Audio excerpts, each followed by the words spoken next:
Vous avez des enfants? Alors vous avez probablement droit à des avantages fiscaux que vous n'utilisez pas ou pas correctement. La garderie, le collège, l'université, à chaque étape il y a des économies possibles. Et pourtant chaque année, des familles passent à côté. On fait le tour ensemble. Votre enfant a moins de 6 ans au 1er janvier 2025? Il est né à partir du 1er janvier 2019? Crèche, assistante maternelle, garderie, centre de loisirs, tout ça ouvre droit à un crédit d'impôt. Il représente 50% des dépenses, dans la limite de 3 500 € par enfant. Et si votre impôt est inférieur à ce montant, le surplus vous est quand même remboursé. Vous pensez souvent à la crèche et à l'assistante maternelle. Mais est-ce que vous avez pensé aussi à déclarer la garderie et le centre de loisirs? Ils rentrent dans cette même enveloppe. Beaucoup de parents passent à côté de cette économie d'impôt.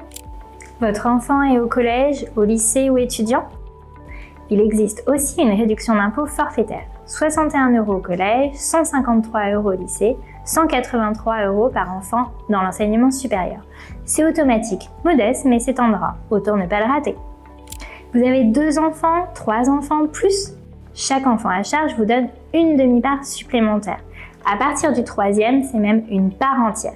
Plus vous avez d'enfants, plus l'effet sur votre impôt est important. Votre enfant est étudiant et majeur, vous le gardez sur votre déclaration? Le rattachement vous donne une demi-part supplémentaire, ou même une part entière si c'est votre 3e enfant ou plus. C'est intéressant si votre enfant n'a pas ou peu de revenus. Même s'il est en alternance ou à un job étudiant, attention, ces revenus peuvent toutefois s'ajouter aux vôtres et faire grimper votre tranche d'imposition. Cela dépend du type de revenu. Voici ce qui compte. Les apprentis ou les gratifications de stage, exonération jusqu'à 21 622 € par an. Les salaires en complément des études, exonérés jusqu'à 5 405 €. La bourse d'État, pas à déclarer non plus. Les autres revenus, en revanche, peuvent faire grimper votre tranche d'imposition. Mais attention, cet avantage est plafonné.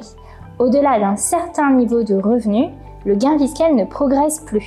Il est limité à 1 807 € par demi-part. C'est le plafonnement du quotient familial et beaucoup de familles le découvrent trop tard. Est-ce que vous le saviez? Si votre enfant vit encore sous votre toit, vous pouvez déduire une somme forfaitaire de 4 075 €. S'il est autonome, la déduction monte jusqu'à 6 855 € par an. Mais les deux ne sont pas cumulables avec le rattachement. Il faut choisir. Et ce n'est pas tout. Rattacher un enfant majeur peut aussi impacter des aides comme le RSA, la prime d'activité ou sa capacité d'emprunt immobilier. Des effets indirects qu'on ne voit pas toujours venir. Alors, comment décider? À chaque situation, posez-vous une question simple. Est-ce que j'ai bien vérifié tous les leviers fiscaux liés à mes enfants cette année? Garde, scolarité, quotient familial, rattachement. Chaque case cochée, c'est de l'argent récupéré. Et chaque situation est différente, spécifique, selon le cas de vos enfants et celle de votre foyer. Comet Expertise peut vous accompagner sur ce calcul en quelques minutes. Pas besoin de préparer un dossier, une conversation suffit souvent. Notre pôle patrimoine est là pour vous accompagner sur ces sujets spécifiques et sur bien d'autres. Contactez-nous directement. À bientôt!